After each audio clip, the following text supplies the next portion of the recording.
want to support the platform just in case anything like this happens again, you can do it by way of PayPal, Patreon, Cash App, and also by the Anchor.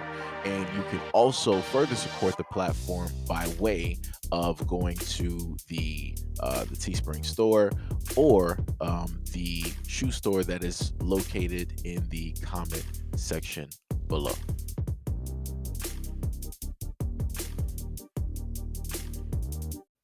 And this is what the mother stated on IG. Help me make this go viral. 6 days after my C-section surgery, Fairfax County Police hit me head-on collision with my babies in the car, mistaking my vehicle for a car that had been involved in a high-speed chase the day I was at the hospital having my cesarean surgery to deliver my son. They had me hold both of my hands out the car window while pointing a gun at me, screaming that I could become a threat if I moved in front of my kids. After searching me in my car and finding nothing, they threw me, my kids, in the back of a police car, and I wasn't even being detained at this point. They had handcuffs on me. When my alibi cleared my name, 3-day hospital visit, these cops took me out of handcuffs and offered me medical help and then almost refused to give me the officer's name who hit me head on going 60 to 70 miles per hour on a public highway. My two small children were in the back, and the conclusion of the accident was that they had the wrong person. Help me and my babies get justice. They are wrong and need to be fired. These officers, him here. You gonna get your kids? I'm gonna get my kids. Okay, well, we can get your kids, please. You cannot stop. Am I being detained, sir? Are you walking? No, I am not. They stopped the wrong person. Let's go get The your kids. wrong person here on Richmond Highway, y'all. They stopped the wrong person. This officer here, 4383, head-on collision. I'm sitting at the light. And he comes and hits me from the front. Claiming that I was in a high-speed chase. I've been in the hospital having my fucking baby. My baby is a week, 6 days old today. Explain to you what happened? Yeah, you had the wrong person. Your car is stopped. No, maybe it was a car like mine. I was in the hospital. 1000% If you call Alexandria, I know the hospital. I was in there We're from not the giving you 30 22nd. Ma'am, they're giving you 30 seconds. Or they're leaving. Okay, well, I'm going to the hospital. Y'all have a nice life and remember my face because I'm suing the. And I'm sorry, brother. You should quit. I'm gonna bring my kids with me to the hospital. Don't worry about what I'm gonna do with my children. I make sure they can take them with them. I don't know if they can or not. No, they said you guys are gonna bring them. I'm not going to Mount Vernon. I'm going to Alexandria. Your kids are coming with you, okay? And Yeah, I know. That's what I said I want. That's what I said I wanted. I said I wanted them to come with me. I know they're coming with me. Anyway, they had the wrong person. I'm on my way to Walmart to get my kids some food for the rest of the week, for school next week. Head-on collision, 4383. Remember this police car, Fairfax County. Once again, they got another gold point. Y'all. Gold star for you. Yeah, I am getting the ambulance and leaving. Goodbye, y'all look dumb. And I'm suing y'all. Excuse my mouth, but y'all got me out of character today. He stated this on October 1st of 2022. A cell phone video posted via Instagram shows a woman interacting with Fairfax County police officers during a traffic stop in Mount Vernon District. This happened around 3:30 p.m. yesterday when patrol officers were alerted to an Arlington County LPR entry for a vehicle that had been entered into National Crime Information Center, or the NCIC. Officers verified the alert as a felony vehicle with occupants listed as armed and dangerous, traveling in the area of Richmond Highway and South Kings Highway. Patrol officers soon found the vehicle, conducted a felony vehicle stop, and detained the occupants. 2 adult women and 2 children were discovered in the vehicle. During the stop, an officer's cruiser struck the front bumper of the wanted vehicle while traveling at an estimated speed of under 10 miles per hour. There was minimal damage to the car. Further information confirmed the stopped vehicle was the wanted vehicle involved in an incident in Arlington County, and they requested that the car be stopped so that the occupants could be identified. Officers identified the occupants, determined they were not the owners of the vehicle, were not involved in the incident in Arlington County, and were released. The driver requested to be taken to a hospital by fire and rescue personnel at the time. Moreover, it turns out Kimball was not who they were looking for, but she was in the car. Kimball stated that the title was recently transferred into her name and stated that police told her new ownership had not been updated with the Department of Motor Vehicles properly. Now, Kimball is looking for an apology that she feels she is owed. Quote, "This is not something that can be taken back. We didn't receive an apology for how we were treated, specifically my children. My daughter is 5 years old and my son is one. I don't feel like they should have had to experience or witness something like that."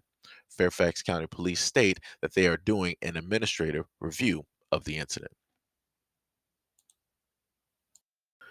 Now, I want to note about the incident that they interviewed a lawyer and they stated that there are no hardened rules to state that police have to, in a sense, identify themselves when they are doing these stops, meaning turning on the lights and so on and so on and so on.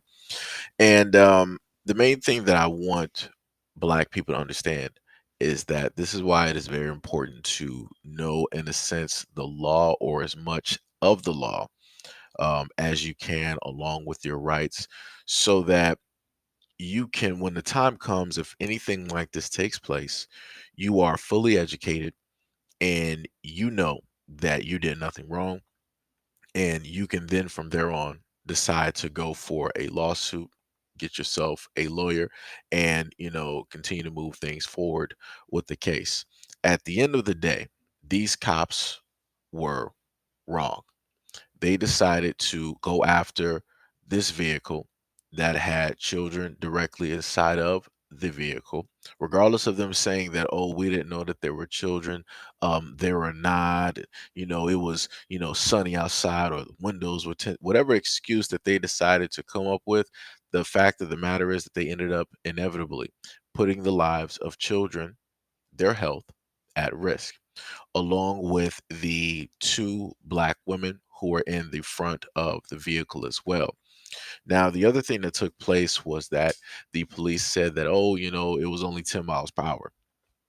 The mother stated that it was more than likely, or it felt like, 60 to 70 miles per hour due to the fact of how fast, everything was taking place. Now, the one thing that we can determine 100% accuracy on is the fact that what the mother said is true about not receiving an apology. If you go back and you listen to the audio, nowhere in there do you hear any of the officers state that they are sorry. The officer that came directly on the scene, which I'm guessing is one of the higher ups, the sheriff, supervisor, whatever it is, he came directly on the scene and he was like, "Hey, well, let me explain this to you. We 100% know that, this is such and such and such," basically saying that it's impossible, right, for us to be wrong on determining the facts that we have when realistically they were wrong. The title of the car was transferred over to this woman. The woman was with another woman plus two children in the back of the car, and they were proceeding, after leaving, I guess, the hospital or whatnot, they were proceeding to go somewhere else. They decided, the police, to stop said vehicle by crashing directly into it. And here you go. And the only reason, just like the mother stated, the only reason that she is not in handcuffs or she is no longer being detained or sought after is due to the fact of the alibi, which was she was at the hospital getting a C-section performed on her. And the other interesting thing about this is that they have all of this technology, all of these computers, right, at their disposal. So you mean to tell me that no one did a quick, I don't know, potential title search to see if maybe if it might be the right vehicle, but the titles might have been changed or something like that? Because usually when you look up a car, you can tell background history. And I'm pretty certain, right, that cops are able to get certain things off of vehicles when it deals with the registration and so on and so on and so on, right? So, like I said, I'm a little bit baffled and confused on to how it is that, quote unquote, the officers knew, but they did not exactly know. And then, quote unquote, they did their research, but they also, quote unquote, did not exactly do their research and their due diligence when it came to performing the type of stop that they performed. So now they put themselves in the crosshairs of a nice lawsuit, which they are 100% liable for, by way of the fact of how they conducted themselves on the scene. Because you had one cop deciding that, oh, now notice the other, if you go back and look at the video, the cops are in a sense in the street, they're not directly on the median, right? And when she is technically in the same area of the street, one of the cops, all of them didn't do it, one of the cops, he went, oh ma'am, get off the street, get out the street, get out. What are you about to do? What are you about to do that you already have not done to her? She's already had surgery, she's already been in a car accident. What more are you realistically about to do? Like I said before, it always has to be that one directly in there that acts like he's really directing something, that he's really gonna, show some type of force. It always got to be that one, right? And he was the main one moving his mouth as soon as the supervisor showed up directly to the scene and he was trying to talk to her. The dude started rolling up yet again, coming up and trying to put himself directly into the conversation. Like I said, that's what a suck up looks like. I'm just saying. But anyways, let me know what you guys think about this video and everything that I stated in the comment description below. And as always, peace, love, stay tuned for the next video.